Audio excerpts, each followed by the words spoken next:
Hi, I'm Steve Kostansky, director of Frankie Frico, Psycho Gorman, and co-director of The Void, here to tell you to check out the Carlisle Cult Cinema Club. Check out their Facebook page and their YouTube channel. Make sure you hit like and subscribe and do all that good stuff. While you're at it, check out The Instructor. Pretty fun movie. Bye.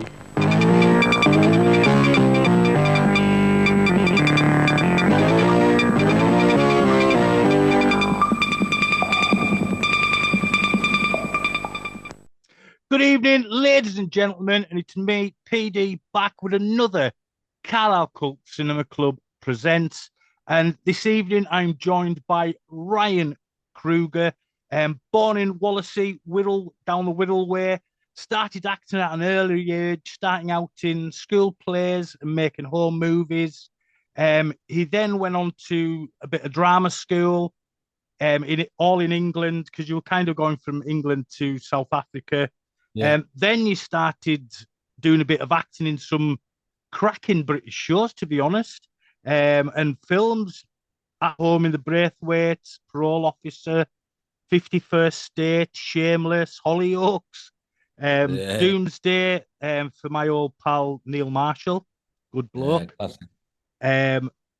Brothers Grimsby or Grimsby, then started GTV, where you filmed with over 50 major bands, US and British, and from all over the world.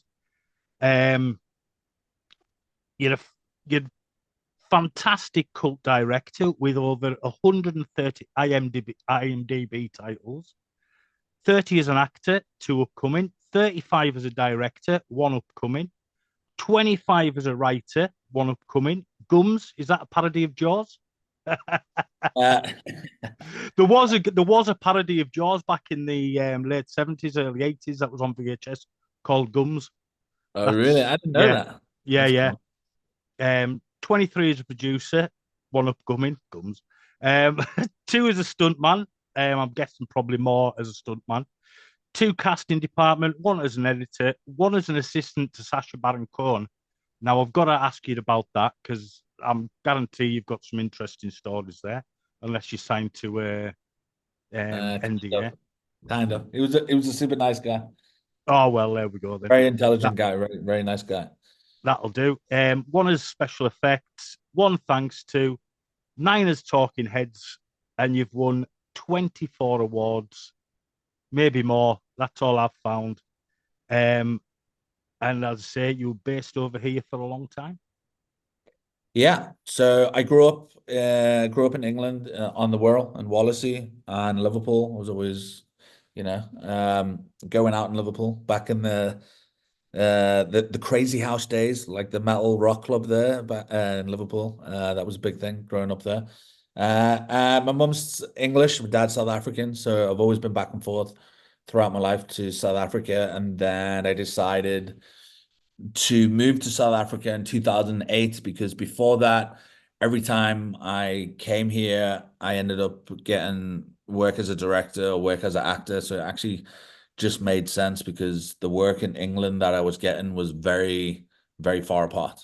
So, yeah, so it was one of those where it was felt like the right move to do, and it was probably the best decision I ever did. And yeah, it's originally I was going to be 2 years in Cape Town, and now it's been like 16, 17 years, which is crazy. And I can't believe how long it's been, and it's gone like so quick. But the cool thing is a lot of the work I've done here, acting wise, is for England and American TV or film, and then directing wise, it's been for a lot of either international ads or local music videos here. And then obviously I kind of left all that behind and started pushing for feature films, and I did Fried Barry, which did extremely well and was a Shudder original, and then recently just done Street Trash.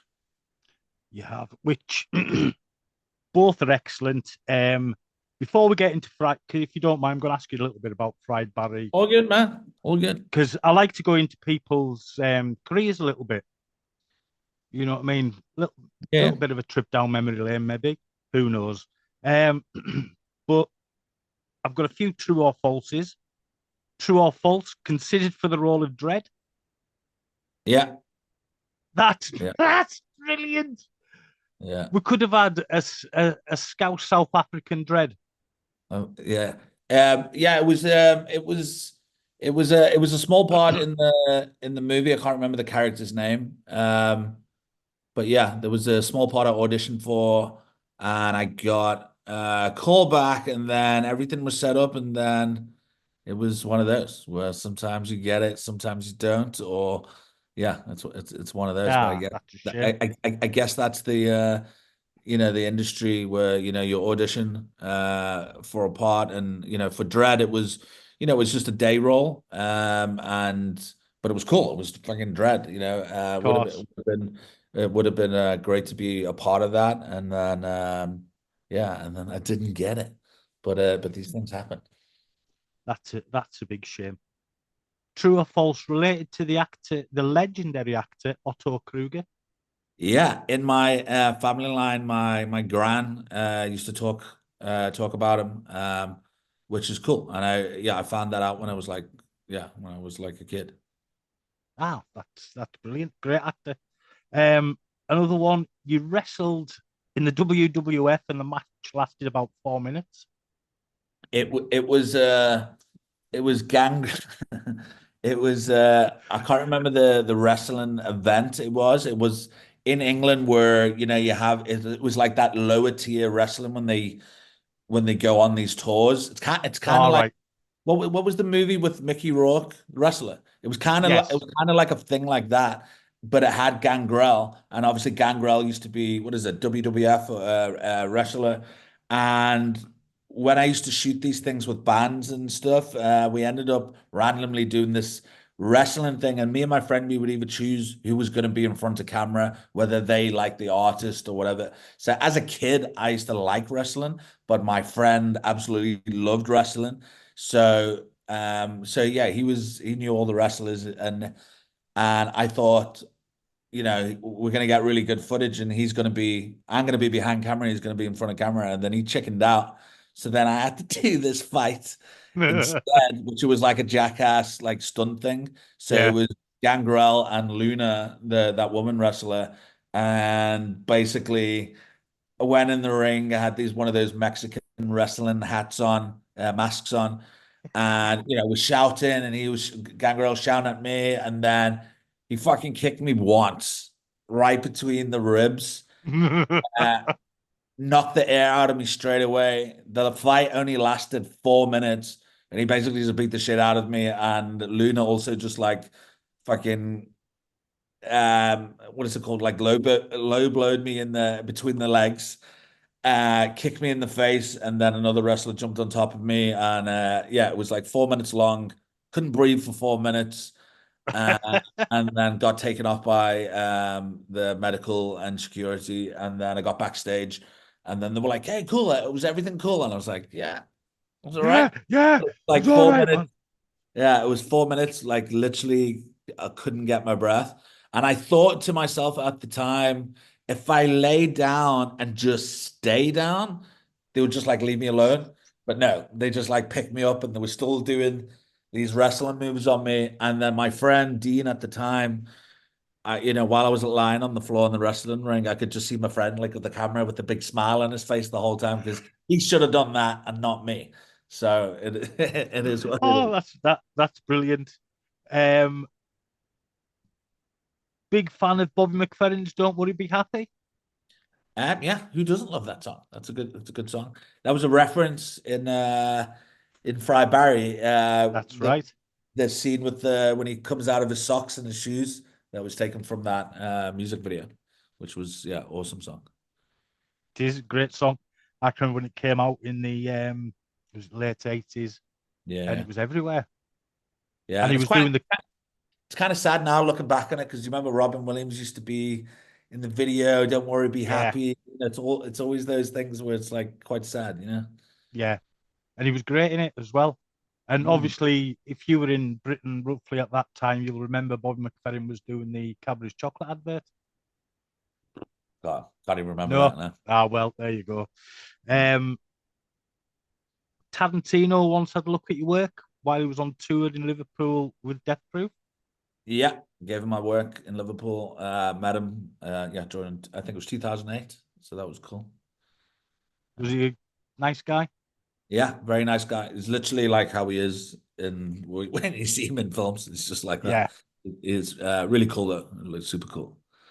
I mean, is somebody I wouldn't mind meeting, like, because I've been a fan of his work since Reservoir Dogs when I first seen Yeah, that. yeah. No, he's great, and it was awesome. Now, playing Street Trash. I had the LA premiere at his cinema in LA at the New Beverly Cinema. You did? They I uh, seen it they all only over Facebook. play they only play film. They only play movies shot on film. So they play 35 millimeter like all the time, unless they specify in 8 millimeter or 16 millimeter. But yeah, to play in the film in Tarantino cinema, it was like super. Yeah, it was cool. It was something special. It was definitely something special. What's cinema like? It's cool. It's like one of those old. I mean, we don't get it in England really, and we don't really get it here. Well, we have got an art house cinema here, and obviously you do have those art house cinemas in England. But it's like when you see on those movies in America, especially in like the 70s or 80s, you pay for your ticket outside, with one of the good glass windows. It's one of Yeah. those like old school cinemas. But yeah, it's just a cool old school cinema, and it's just cool. And all with his cinema, they play, like I said, everything's on film, so every screening is unique. They dig up film archive, film stuff, whether they play film trailers of other films that they're going to play there on film. They play old school adverts, and they play, like, they started the screening with some black and white TV insert from like the 1950s. So, but it's cool. It's a very cool cinema, very unique experience, and they're heavily strict on having your phone in the cinema, which I 100% respect. I think there's nothing worse, Yeah. but there's not much shit that really pisses me off in the world. But that is one thing when I'm in the cinema and somebody's on their phone or like texting somebody or shit like that. Just like, why are you here? Like, you came to watch the film. Why are you on your phone? And the thing is, it's just like you're in this dark room and there's this bright light. So I mean, I don't get it. I don't get it when have the respect. You've come there, you've paid money as well. Like, just watch the film. Like, if you want to go on your phone, go out and then go check your phone. So they're very big on that, and they'll literally throw you out if somebody's on their phone. Yeah. I mean, we run screenings as well in Carlisle, so you don't have to tell me.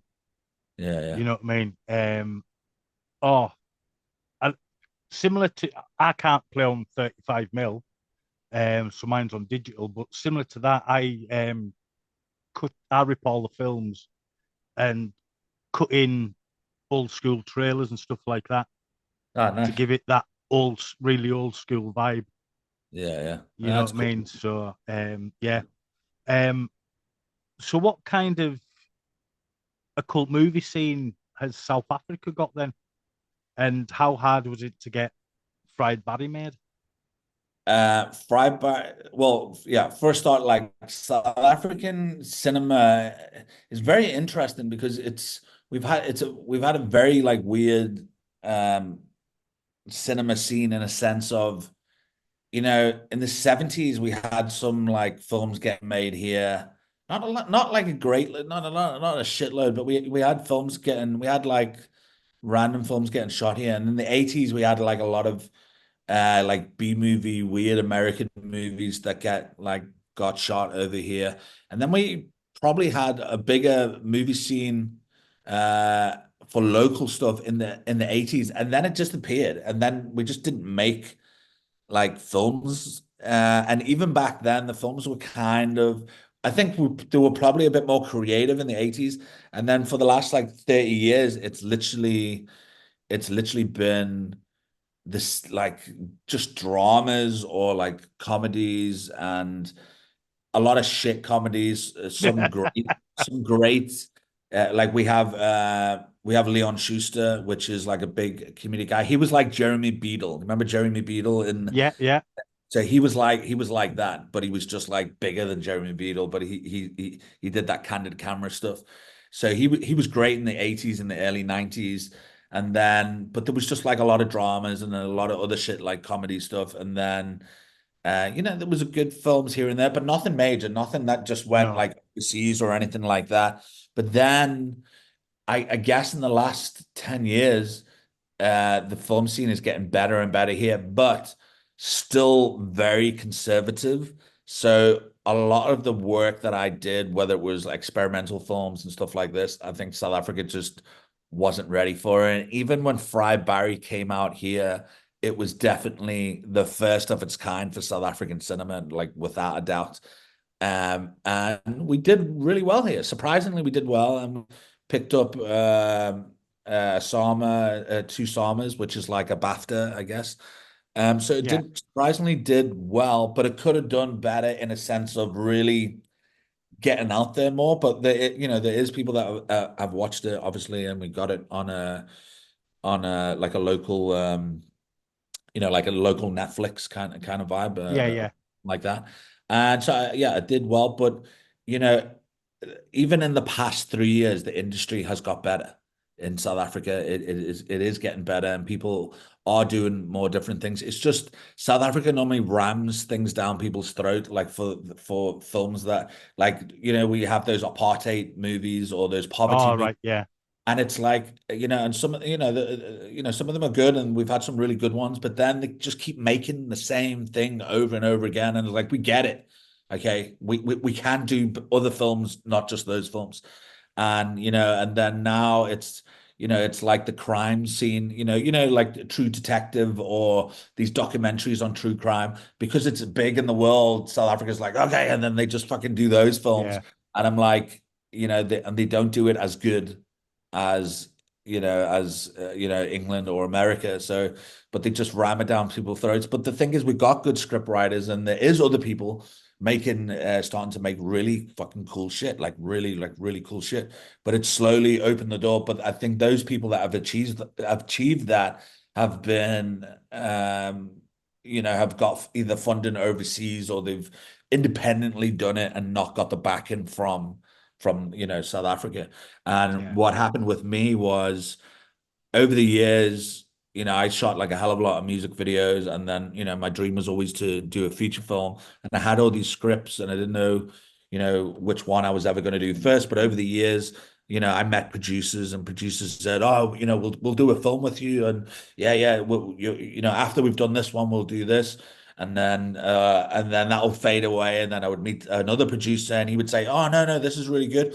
Well, we're definitely interested in working with you." And then that faded away, and that happened like 5 or 6 times. And then I remember the last time it happened, the guy was like, "No, we're gonna make something. We're gonna make something." And I'm like, and he goes, "Why aren't you happy?" And I'm like, and I was like, "Dude, I've heard this story like so many times. I'm not saying you're not telling me the truth. I've just heard it so many times, just as the same as what you've said. I've just heard it."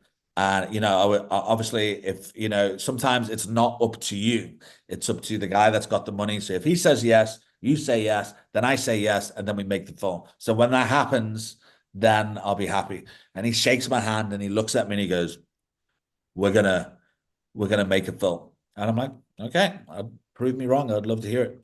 It never happened. It faded away, just like all the rest. And that's where I got to that point where I went through depression. I had something wrong with my kidney, had an operation, I had sepsis, nearly died. I went through this whole fucking depression, breakup, and all this shit. It was like the worst time of my life. My mental health was fucked. It was just like the worst time of my life.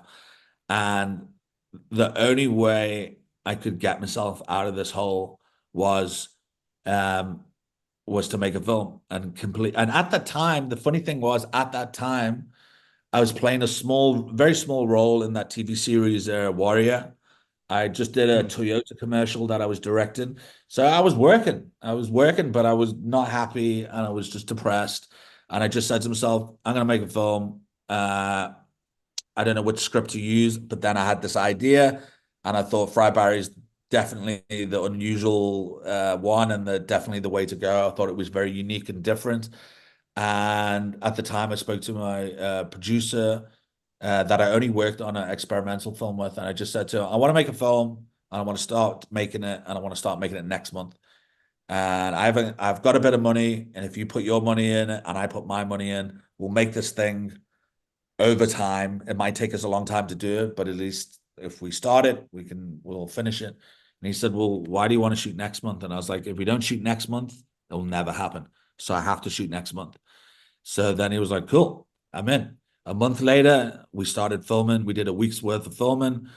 It took 28 days, over a year and a half, and then I finished the film. And it had to be the right script, the right idea, the right everything to make this film possible. So independently, I did it myself. I knew who the market was. I knew who I was making it for. I knew it would do well because of the audience, which is me, as also growing up watching these type of films. And it did fucking well. And we premiered at CineQuest in San Jose in America. We played all over the world in all these different festivals, and it did super well. Should have got hold of it, AMC, and it just did super well. And the fan base has been super strong. I had hundreds, like hundreds of people like reach out to me, when the film came out and over the years. And it's as I said, it was it did really well overseas, but as a South African film, it's like we don't make these type of films, and it's a very unique film and very out of the box type of film for South Africa. So it was yeah, it was very cool that I got to do that film, and it will always be a special film for me because it's my first film, but also it was my medicine to get me out of my depression, and that was my medicine, and so it will always mean more, a lot to me. And it is fantastic. It is really a cracking film. For the Yeah. first time film, you've completely knocked it out the park. Oh, thanks so much, man. Because yeah, I can remember telling mates about it and getting them to watch it, and them just going, "This is insane." Yeah. But I did. thanks. It's such a. I love Fried Barry. I love that. I love the work that I do, and it's not about being stuck up and liking your own shit. It's because I look at anything that I do. It's the people that I work with, whether it's the DOP, whether it's the guy who's doing the soundtrack or the actors or whatever. I admire their work. It's not just my work; it's their work as well. So, I love the actors and people that I work with, and I work with them for a reason. So, and when it all comes together, we all complement each other's work. So and it's also making a film with your mates. It's like there's nothing better just Well, making a film with your friends.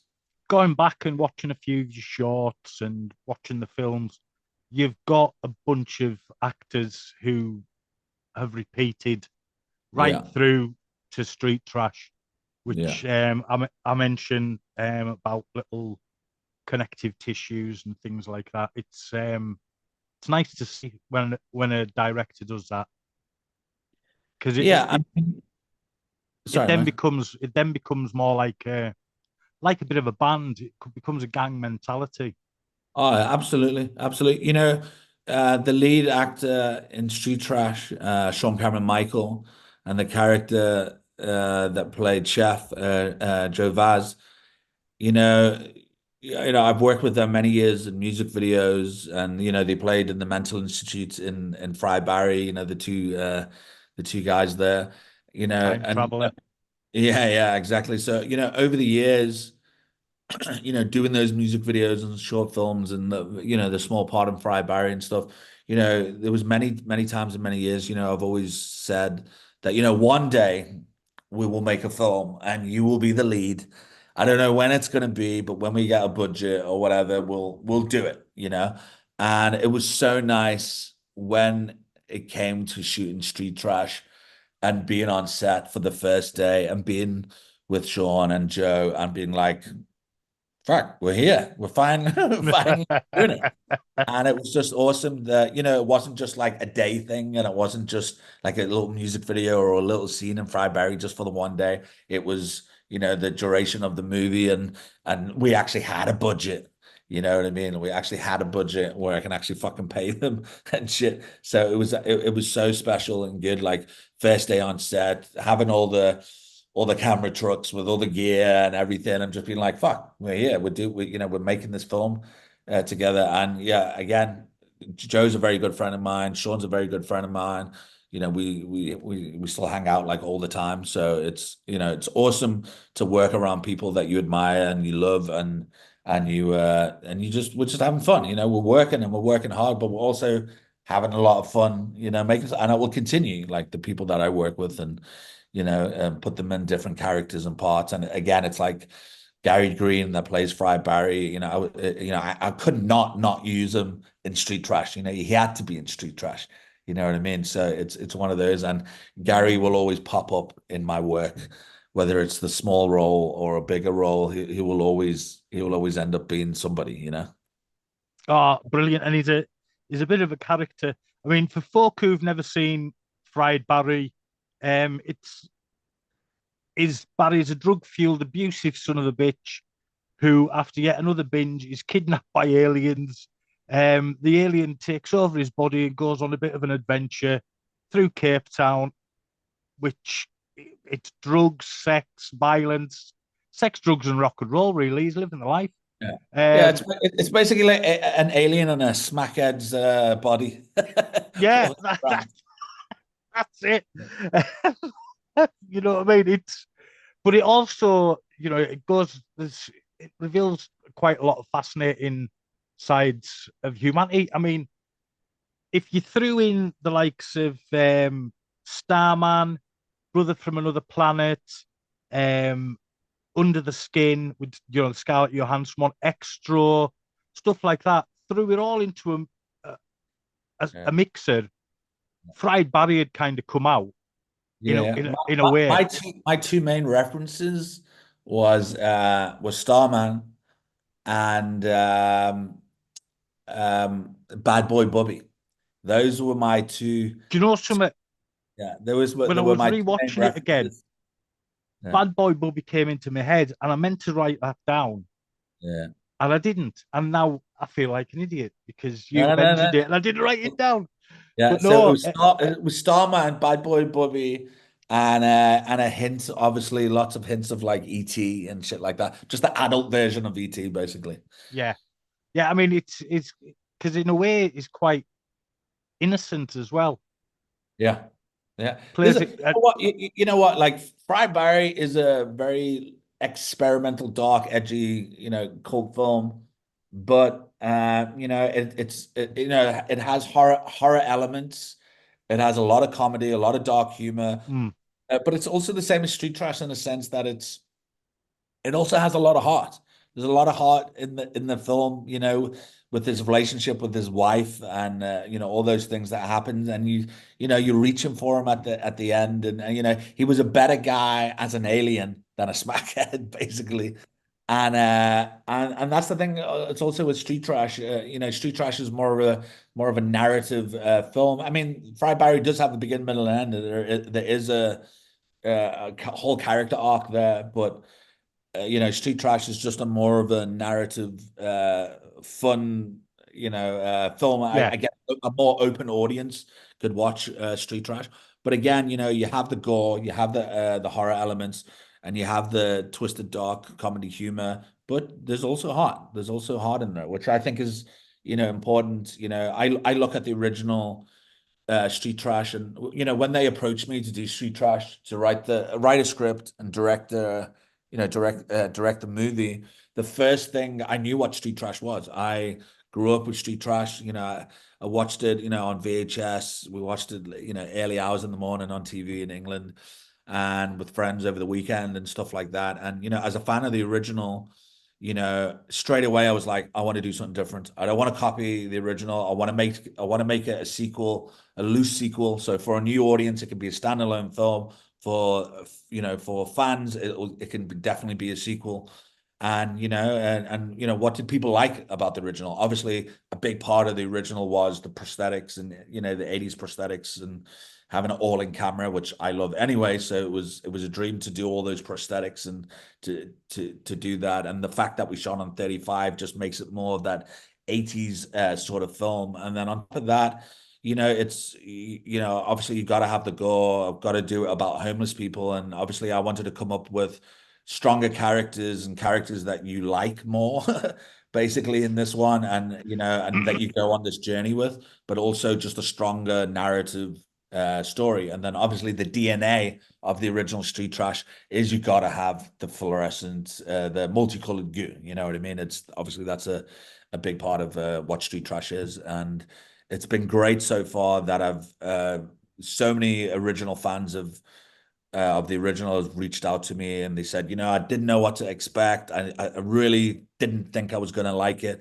but I really love it, and I really enjoyed it. It, you know, you can see that you've played homage to the original film, and you know, it's more of a sequel, and it's great that you didn't copy it, and it's you have your own stamp on it and your own story. So we really enjoyed it. So to have that from so many of the original fans, and we had the blessing of the original Street Trash guys as well. So yeah, it's just you know, it's nice to see that you because you know what it is. It's like, you know, when we hear that there's going to be like it was never meant to be a remake. It was meant to be a loose sequel. But as soon as the press gets hold of it or something, and they go remake, you know, straight away, you know, when we hear that there's going to be a remake of a film, you know, straight away, and if you're a fan of that film, you're always like, why the fuck? Why the fuck are they making a remake in that film? Why don't they just leave it alone? And you know, and that's why when I got approached straight away, I was like, I want to do my own thing. I'm going to make it a sequel. I don't want to copy the original. I want to make it more narrative. I want to make it a gang of people that we follow and that you like, you know, likable characters. And that's what was important for me. And you know, is to leave the original alone. It's that certain time in New York, and it's 80s sort of film. It's like cool, like just leave it alone. You know, it's cool. I mean, in the original Street Trash, really, there's only two nice characters in the whole thing. Yeah, You know what I mean? Because everyone else is quite reprehensible, let's be honest. yeah. Well, that's what I'm saying. It's quite dull, But not dull in a bad way, but just like, you know, you're not going, you know, you're not feeling sorry for fucking anybody, really. You know what I no, mean? you're not really. Um, but yeah, and it's, I mean, I'm a massive fan of the original. I watched it when it first came out on VHS, probably within the first week of it getting released on VHS. My Yeah, dad and myself will have hired it because I'll have seen something about it in Fangoria yeah. and told my dad about it. And I mean, I've got a bottle of Viper in amongst Cool. me collection, and I've even got it a Disney release of Street Trash. Okay. It is. Um, I'll send you a picture of it when once we've done the interview because I Yeah. don't know how to get it up while we're doing it. To be honest, All good. I'll All try. good. But yeah, it's fantastic. I've got a Cannibal Holocaust the same um, Disney release of Cannibal Holocaust. I want to So see it. yeah, Images. so but no, you can see with Street Trash, your Street Trash, you've got a love of the original plus a love of kind of 80s, 90s horror. Yeah, And 70s, you can 80s, early 90s. I'm a film lover. I'm a fan. So I mean, I love like in Fried Barry.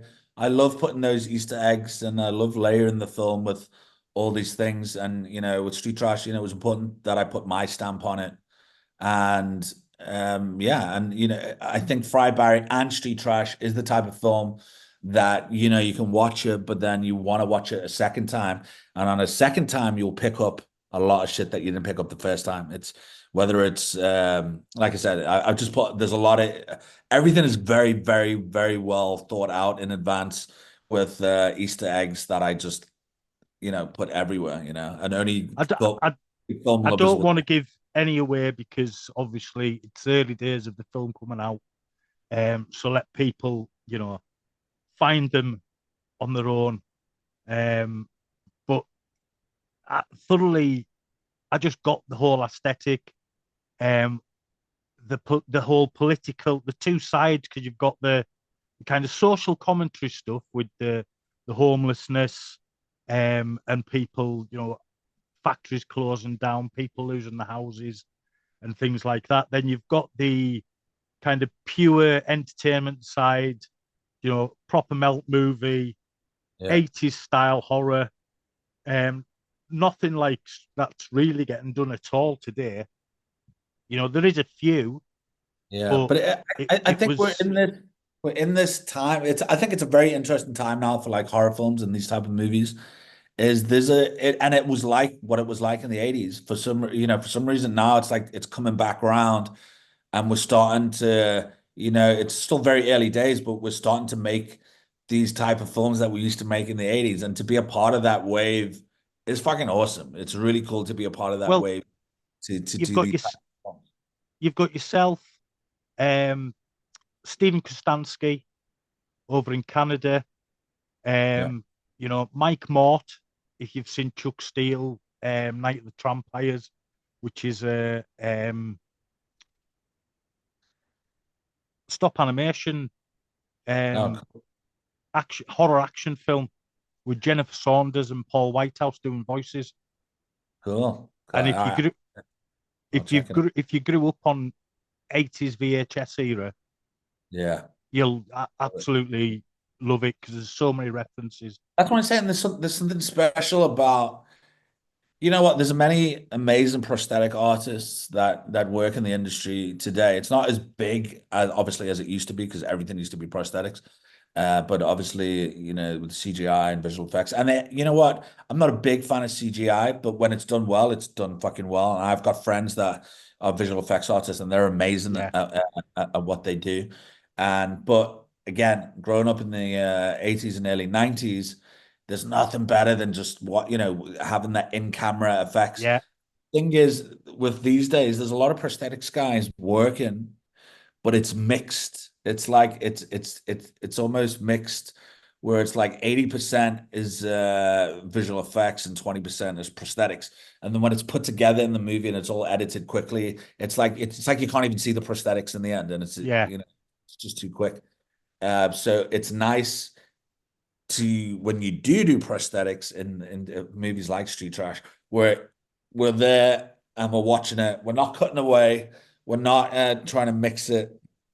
It is what it is. We're seeing it, and I think people around our age will appreciate and love this. These type of films because we grew up on them, and it kind of makes you feel like a kid again. Go to that video shop, watching these type of films, and that's how I feel. And I think that yeah, I just think that I don't know, it's something special. It's something special to have that prosthetics, and yeah, I never thought I would make a film with so much prosthetics and stuff in it, and it's a lot of hard work goes into it, and these people that do the prosthetics, Adrian Smith from Creations, yeah, that's awesome. It's just awesome to like. I always say if I didn't do acting and directing, I probably would have went into special effects, makeup, and animatronics. I probably would have went into that.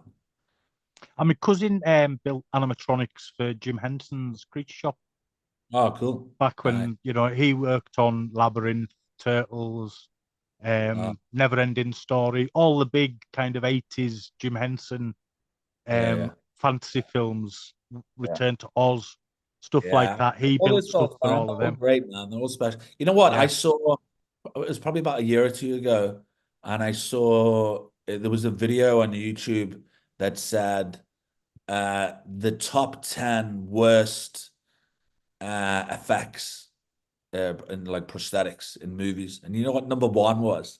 Number one, obviously I had to click on this because I was like, oh, what the fuck are they saying? So I had to click on it. yeah, yeah, And number one was Terminator 1 with Arnie looking in the mirror, taking his, the eyeball out, which is so amazing. Such a fucking brilliant scene.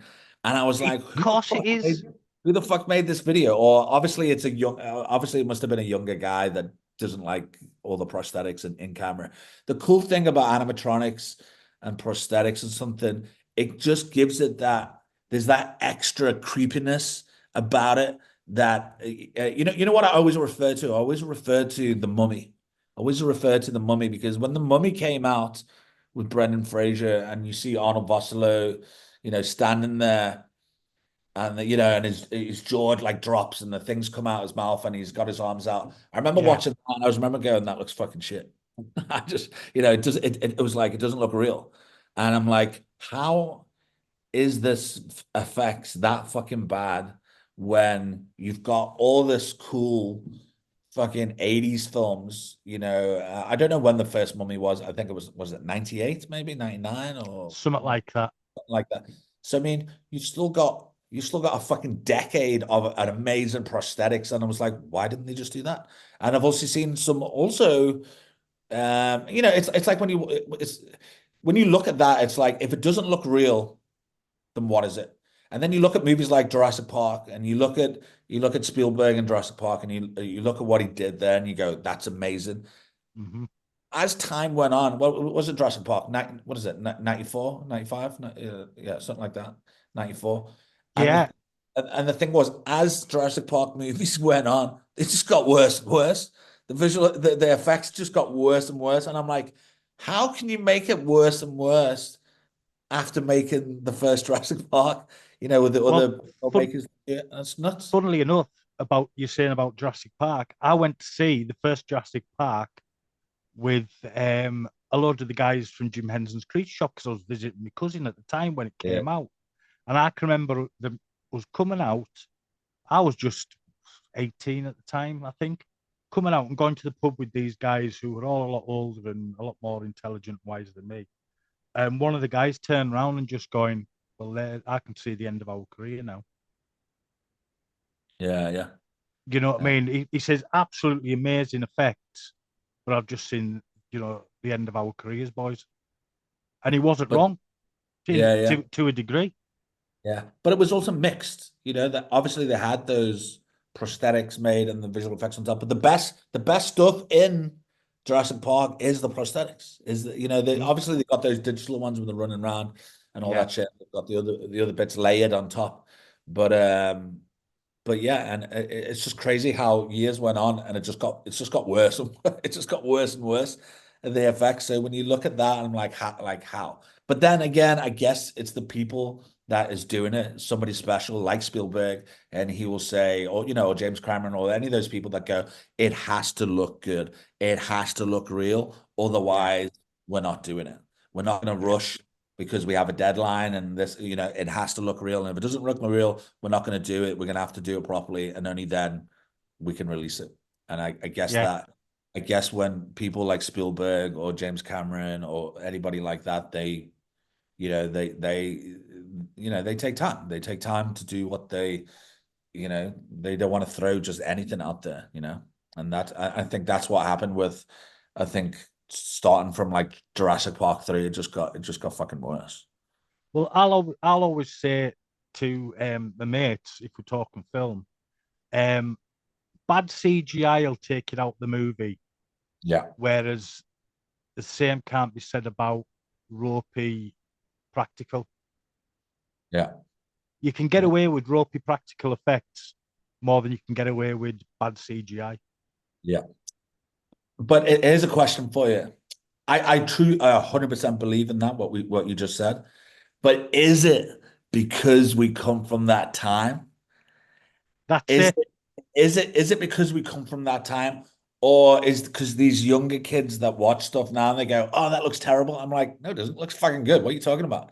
And that's it. And I guess I think as a filmmaker, we visually we are. Listen, I remember making a music video for a band called Taxi Violence. It was a local South African band, and it was about this like time traveler dude, and at the end, he's about to like travel through time, and we had all this like blue light go around him, and my reference was Quantum Leap. If you remember Quantum Leap, when he's about to go, Yeah. and I remember sitting at this bar. And I was speaking to this person that was like, "Oh, I really love the music video. There's only one thing I didn't like about the video." And I was like, "Yeah, what was it?" And it's like at the end when he's about to travel and he goes through time, you just had this really bad effect, and it kind of reminded me of Quantum Leap. And I was like, that was my reference. So, so, so even though they were trying to say something bad about it, I was like, "Fuck, that was my reference." That's actually a compliment to me because I was like, that's what it was, and I thought, I still think it looks fucking cool. That was the reference. So I think, yeah, maybe there's sometimes that age gap or that age difference with people. I mean, look at all the Marvel and DC movies, especially the Marvel. It's just so much. Everything is like visual effects. Yeah. Like everything is literally everything is like fucking visual effects. So I guess new audiences are just so used to that shit. I mean, and don't get me wrong, there is, like I said, there's amazing visual effects out there, and there's fucking cool shit. There's some shit now that you can't even tell if it's real or not. It's like it's nuts. But there is that. What I was going to say, there is that. What did I watch recently? Fuck, I can't remember. But yeah, it stands out. If it doesn't look good, it just it just stands out and it takes you out of the film. And there's nothing better as an actor and as a director and as a viewer watching it where it looks real. Yeah. It's tell that it's in the same picture, the actor's reacting, the blood's getting sprayed on the person, and it's there. You're going through it, or the actor's going through it. Oh, completely. I completely agree with you. It's because we grew up in that video VHS aesthetic where we Yeah. were watching all this. We had access to so much of that kind of thing, Reanimator, you know, Yeah, man. zombie It's low. flesh eaters, Day of the Dead, Yeah. trances, all the Yeah. classics, man. Chopping Mall, Blood Yeah. Diner, you know, Yeah. Cannibal Yeah. Holocaust, Cannibal Ferox, Cannibal Yeah. Apocalypse. Yeah. You Yeah. know, No, we it's a big part of your childhood. It's a big part of growing up and watching those, watching those movies. I mean, especially with you coming from kind of over here, you'll know the whole video nasty era. Yeah, yeah, yeah. All that. You know what? In Yeah. South Africa, there's I mean, I know obviously, years ago in England, HMV and Virgin and all those, closed down and shit. And England still is still big with, hard copies, just like America. South Africa, it went out completely. Like some people I speak to and they go, "What? You still buying DVDs? You still buy Blu-rays?" And I'm like, yeah, it's Oh it's yeah. only Africa. In Europe and England and America, it's still a thing. Like over here, it's like gone. It's completely gone. And that's why I always say you'll know this when you were a kid growing up in the 80s or early 90s, you know, on a Friday and Saturday, and I've said this story many times, but it's so fucking true. And you coming from England, and it's same thing in America, I'm sure, but in England it was that, on a Friday or Saturday where where your dad said, right, we're gonna go to video shop, and your mum would stay at home because she knows we're gonna fucking be there for so fucking long. And Yeah. you go to that video shop, and it was me and my brother and my dad would go to the video shop. We'd be in there for like 3 hours, which is crazy. And we were looking at it, and your dad will go, "All right, you can get one," and you'd be like, "Okay." And you'd look through it, and you just look at all this fucking cool art. But you didn't read the back. You were like, "Oh, this looks amazing. I want to watch this." And then the next amazing thing, your dad would say, "All right, you can have two." And then my brother would like pick five, and I would pick five. My dad would pick five, and then we would like narrow it down, and then we end up walking out there with like three or four, and we would watch it, over the weekend. And the difference back then was it was such a pleasure and it was such a thing when you went to the video shop and you got these things. It was like, your mom and dad would get takeaways, or you get a bottle of Coke. Pot noodles. So, you know what I mean? You get that thing, and it would be such a big fucking part of your childhood. Like you couldn't wait. And then obviously we'd still have VHS and pass it around with your friends and watch it with your friends. But going to the video shop and getting those like films out, those classics, was such a fucking such an amazing time of being a kid. And the thing was, the difference now with obviously just flicking through Netflix and watching a film and then going, this is shit, and turn it off or starting another, is that when you rented those videos, you didn't just watch it once. You No, had the no. day or 2 days to watch it. You'd watch it like once or twice, even 3 times sometimes before you give it back. You know Yeah. what I mean? And that's what it was. That's what it was. You would watch it a few times because you're like, oh, I've got to watch it again. And most video shops were shut on a Sunday. Mm. So you hired it on a Saturday, you got it for Yeah, 2 days, you got a day for free, you got it yeah, for yeah. 2 days. Hosted You know through what I that mean? So letterbox, you wasn't were, it? Was that hosted through that letterbox? yeah, if it was late, you got fined, you know what Yeah, I mean? And it better be rewound as well, or that was yeah, another yeah, fine in some places. yeah, yeah, I mean, I spent my youth in video shops. yeah, You yeah. know what I Big mean? time. Yeah, That big time. was where I still collect VHS to this day. Yeah, yeah. I still got quite a big VHS collection. I've got obviously a big DVD collection. I only buy Same. stuff. I only buy stuff every now and then. Now, if I see something, but again, over here you don't really get, No, like, I'll go to like like a car boot sale or something over here, like a market, and then I'll see I'll see some cool films, and I might buy it. But if I go overseas, I'll always buy shit. I've um I've got Street Trash on VHS. I think I've got two copies actually, or maybe three. Um, yeah, and I've got it on DVD and I've got it on Blu-ray a couple of times. Yeah, It's such a great film, the original, obviously. yeah, yeah, But as we were saying, complete and utter. It's let's just say it's meandering the storyline. yeah, It stumbles about. But going back to yours, it's just you know right from the start, it really shows us what we're in for with the meltdowns. yeah, Um, there's a touch of British culture. I mean, there's one part that even goes full musical, yeah, a little, yeah, full full floor musical. But yeah, I can remember when it first got announced, and as you said earlier on, it was remake, remake, remake, and then till I seen you post about it's not a remake, it's a sequel, yeah, and then I got to see the trailer, and it was like, I get it. I get yeah, it. exactly. Just from Yeah, the trailer, it yeah, clicked. I went, I get it. You could see it play. You see even in the trailer, you see the van, the Tenafly Viper van yeah, with it on the side.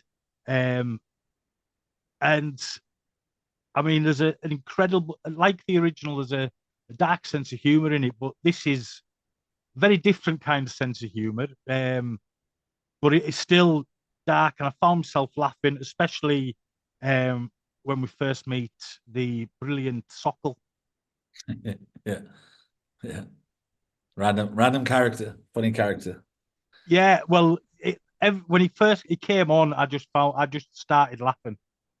And every time he popped on screen and started saying things, I just found myself chuckling away.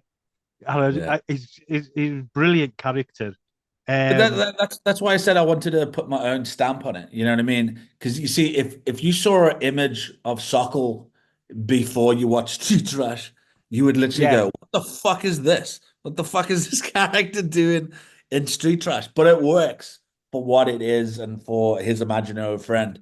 You know what I mean? And again, it's going back to the 80s. It's that a little animatronic little puppet, which makes sense in the 80s and having, all these things. So, it did tick those boxes. reminded me slightly of Brain Damage. Do you know with Yeah. Elmer, Yeah. Little Blue? That's what it kind of reminded me a little bit of, but Yeah. only I, in I always said, I posted a thing the other day and I showed all these references of characters.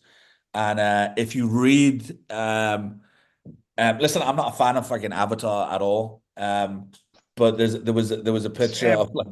of Danny DeVito, Fry Barry, and Avatar, and and a picture of Sokol. But if you actually read the thing, like I didn't base it on fucking Avatar or anything like that. It was like, I looked at also images like, the baby from like Brain Dead and shit like that. But the main thing you'll see it right that I wrote there is like if Danny DeVito was Barry's dad and Barry fucked an Avatar and they had a baby, it would be Sokol. That's I literally can, yeah, that's an literally image what that I would I'll not think. be able to get out of my brain now. A creature from Avatar and Danny DeVito having sex. Thanks for Yeah, that. That's yeah. but I mean, you've also, I mean, the characters are dressed like characters and actors and directors as well. You've got like Gary Green's character dressed as um, Roger Rabbit. Roger Rabbit.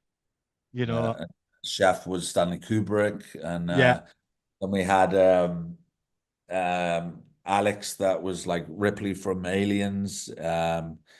And then we had Slade and the other guy, which was Escape from New York, which was Snake Plissken and the Duke.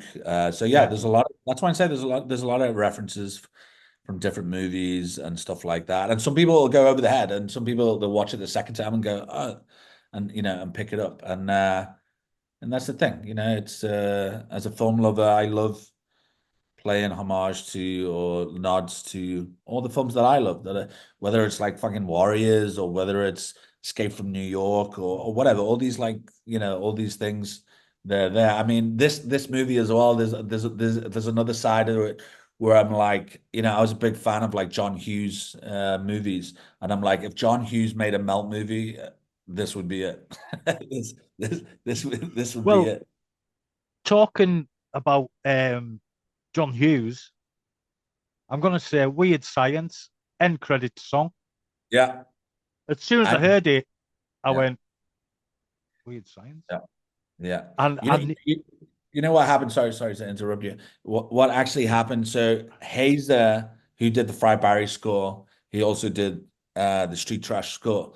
And Hazer was just meant to do all the music. And the actor, Joe Vaz, who played Chef, the character, he uh he he said he's recorded some tracks for the movie, and he goes, "You can just listen to it if you don't want to use it. You don't have to use it."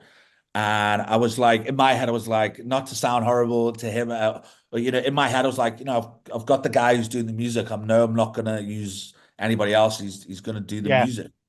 And then we were on a break for lunch, and he says, "This is while we're shooting." And he says, "Dude, just come sit in my car."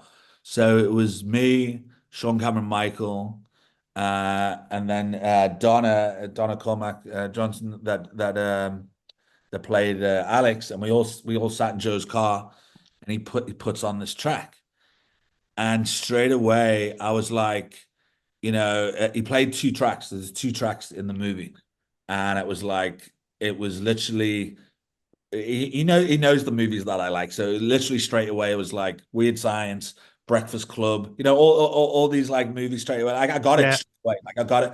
And I just sat there in the car and I was like, dude, this is really fucking good. And I was like, dude, this is the credits. This is the credit song.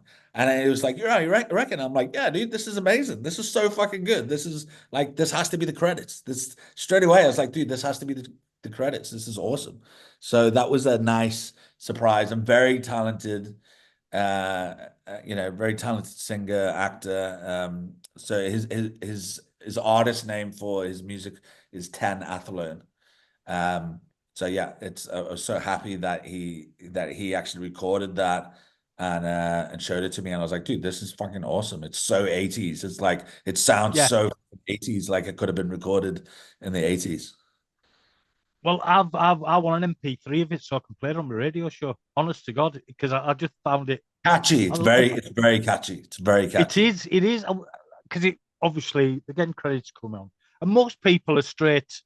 But I think I was writing up my review that I'd done, which thank you for liking it. So I was writing up my review, just putting the last little bits of my notes down before I kind of wrote it up, and it came on, and I was like, wait a minute, weird science references here Yeah. straight away. And I was like, Yeah. oh, I'm I liking fucking this. love Weird Science, man. It's such a fucking great film. Such a great that again, that was a big part of my childhood as well. Such a fucking brilliant film. I watched it so many times. Well, not Monday gone, the Monday before on a radio show, I'd played Weird Science Yeah. with the TV spot trailer in front of it. Yeah. And the week before, the Halloween week, I'd played Dead Man's Party as well. Yeah, yeah. Um, Cool. Yeah. I'm, as you can probably tell, I'm entrenched in 80s VHS video Yeah. Dude, it's the film, best and time, man. It's all the best yeah. shit. All the best Um, stuff. Best toys, the best films, just everything, man. It was the best. I mean, we mentioned it, but I had it written down. It's got a lot of heart, a lot more than the original, because you actually, as we said earlier on, you do actually care for some of the Yeah. characters, When and when that first character, in the gang that dies, like it's like, oh no, you know what I mean? Oh yeah, no, like you didn't while writing that, I was like, shit, one of them has to die. Shit, it's got to be this guy.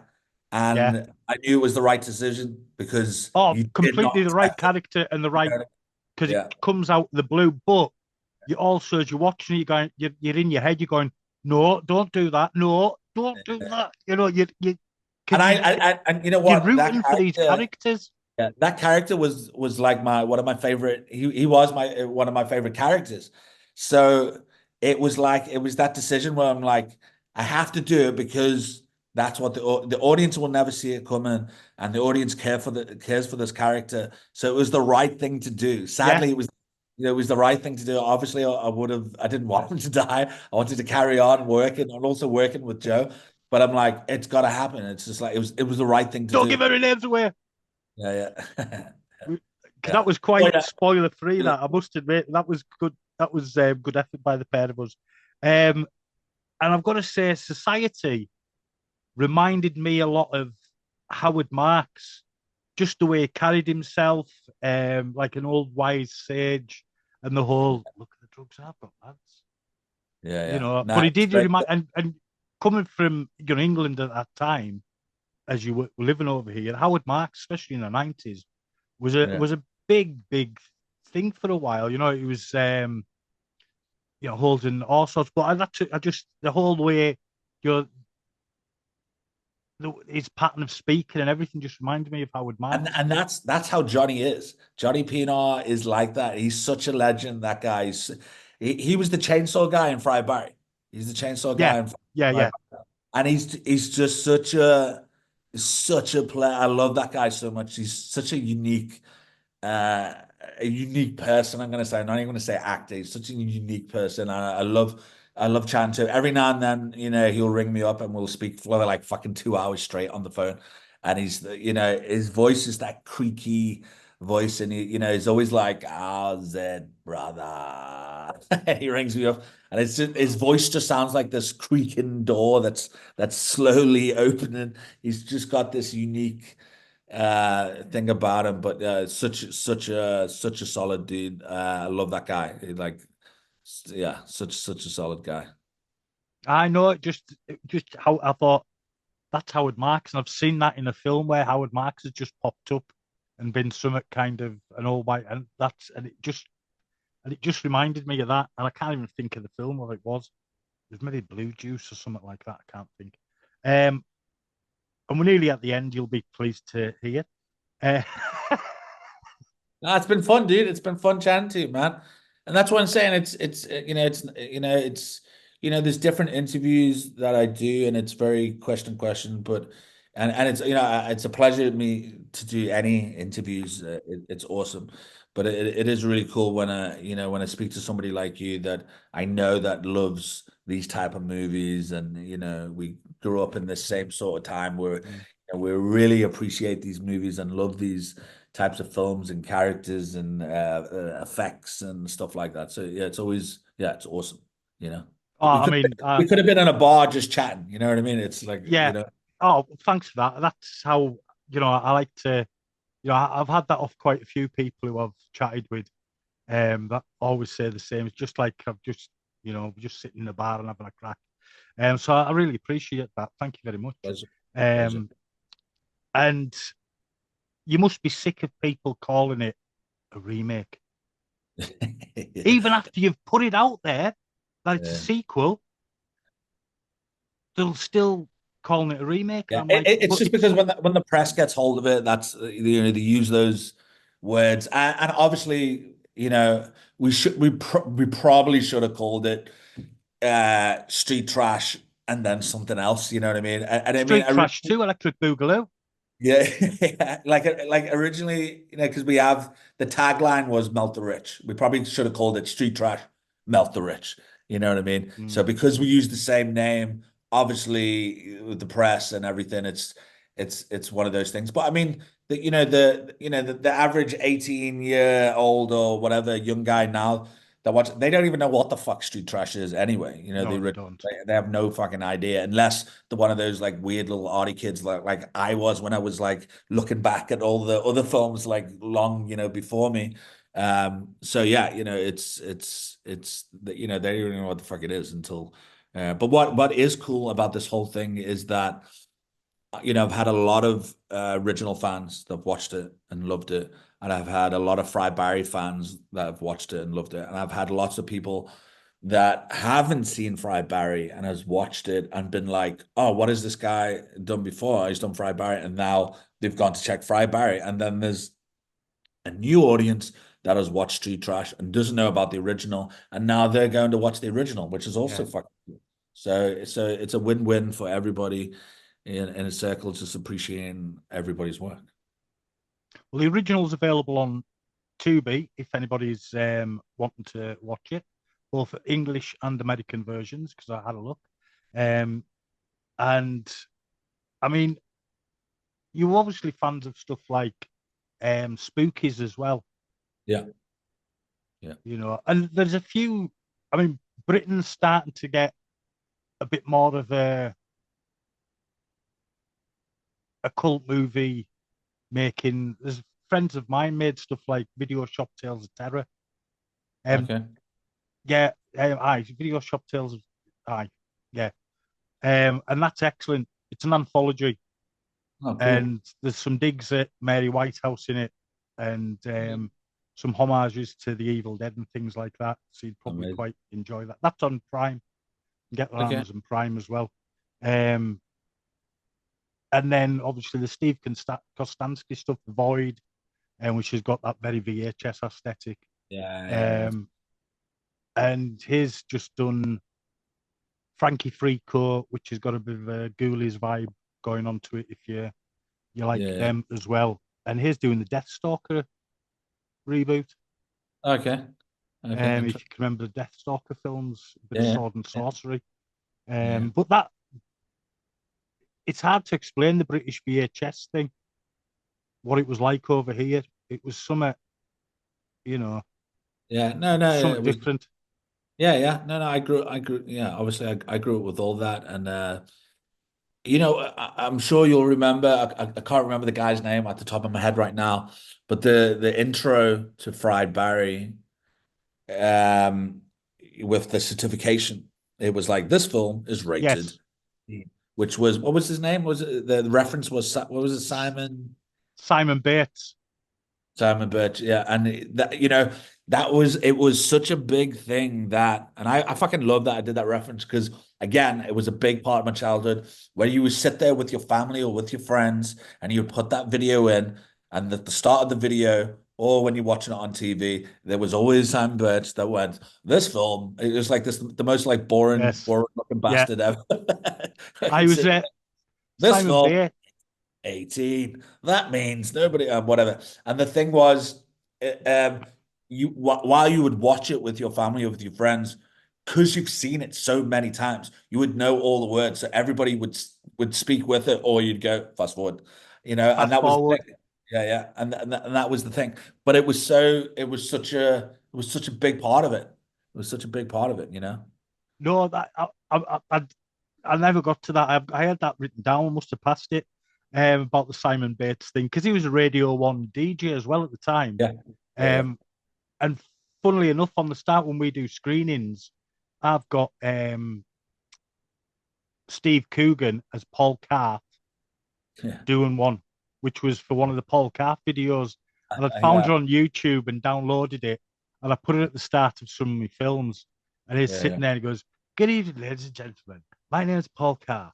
And there's an innumerate bastards, 24 fucks, or make that 25 fucks. yeah. But there's only one cunt, and that's me. Oh, make that two cunts. And you know, it's just Yeah. I'll send you the link to it because Yeah. You know you'll laugh.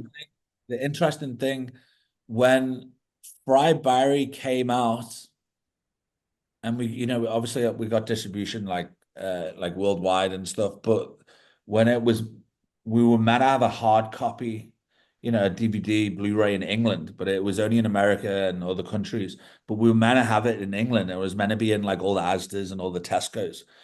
And Shudder, I think they got back to us too late or something like that. I don't know what happened, but they said to us, and I would have just cut it out because it's really big on sales. They couldn't they couldn't have the film on DVD or Blu-ray in the UK because the new 18 logo sign that they were having was too close to the one that I had at the beginning of Fry Barry for the certification. So they were worried that people would think that would relate too much to the British border certification. So they didn't want to have it. But if they told me in enough time, obviously I would have just cut that clip out. You know what I mean? And would have just like started the fucking movie. So, which was very annoying because that was a big, obviously England for hard copy is a big, it's a big thing. So Now, I um, never came out on DVD or Blu-ray in the UK, specifically would in you the UK. would you still like it out in the UK? Yeah, I want to speak to Arrow. I want to because Oh no, no, no. Shudder has a company that they work for, what they work with. I can't Right. remember off the top of my head now for like hard copies. So I wanted somebody like Arrow or somebody like that to do a reprint of it and bring it out in the UK for a hard copy. I'll send you the link. A mate of mine has started up his own cult movie label, and they've put out some really good stuff. Satan's Little Helper, Okay. um, The Island, The Mummy, The Last Hunter, and they're always looking for stuff to put out. Yeah, King yeah. of Ants is one of It's theirs. one of those things I've got to, obviously I've got to speak to Yeah, Shudder. It's one of those things where at the time it was fucking nuts. It was crazy. There was a lot going on, But many, many, many times lots of people have messaged me from the UK, and they've had to order it, from like Germany or America and stuff like that. So it's I mean, in America, it's in all the Walmarts and everything. You know what I mean? So in the UK, having it in Asda or Tesco's, that would have been, yeah, would great. yeah. Yeah. Oh, absolutely, completely. I mean, we've still got HMVs we've still got an HMV Oh, in really? Carlisle. Yeah, yeah. There's still quite a lot of HMVs. HMV did close, and then it got bought out and reopened. You're right. Sorry. Yeah, I did say before it closed out. So Virgin, yeah, obviously Virgin closed. Virgin's gone, but HMV's still. Yeah, I went to HMV in Liverpool, but I think it's like literally like more than half the size of what it used Yeah, to be. Yeah. I know the really HMV's really thing with the local music scene as well. They put bands on every week in the shop Yeah. on a Saturday Yeah. afternoon, which is incredible. But I think we've kind of went through everything, and it's been an absolute pleasure having you on. Man, it's been fun chatting to you. Thank you so much for having me, man. I really, really appreciate it. It's been a cool talk. I'll do an outro, and if you stick around slightly after the outro, I'll have a quick crack with you then as well. Cool, But cool. no, thank you for being here. It's been an absolute pleasure. And all I can say is I've been PD. This has been Ryan. And we've been the Carlisle Cult Cinema Club presents Ryan Kruger in conversation. Thank you for being here. Cool, man. Thank you so much, dude.